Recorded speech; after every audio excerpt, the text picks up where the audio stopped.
Hello' everyone, good morning. কি খবৰ আপোনালোকৰ? আশা কৰোঁ নিশ্চয় ভালে আছে। আৰু আজিৰ ভিডিঅ'টো হৈছে মই আপোনালোকক আগতো দেখুৱাইছিলোঁ মোৰ গাৰ্ডেনৰ মই কিছুমান খেতি কৰিছিলোঁ, মই সেইবোৰ দেখুৱাইছিলোঁ। আৰু আজিও তেনেকুৱাই নতুন গছ এডাল ৰুইছিলোঁ, তাৰে ফল লাগিছিলে। আহকচোন চাওঁ কি হয়। আৰু এইডাল হৈছে গছডাল, এইডাল হৈছে চেৰিৰ গছ আৰু ফলবোৰ লাগিছে। এইটো হৈছে ফুল আৰু এয়া চাওক, এইটো হৈছে চেৰি। ফাৰ্ষ্ট টাইম লাগিছে আৰু বহুতখিনি লাগিছে আৰু বহুত ফুল আছে, এতিয়াও লাগি আছে। এইবোৰ দেখিছেনে কি ধুনীয়া লাগিছে।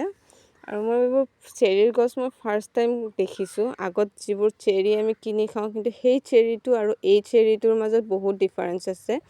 আপোনালোকে নিজেও হয়তো গম পাইছে, যাৰ যাৰ ঘৰত আছে। কিনা যিটো চেৰি সেইটো চেৰি নহয় একচুৱেলি দেই।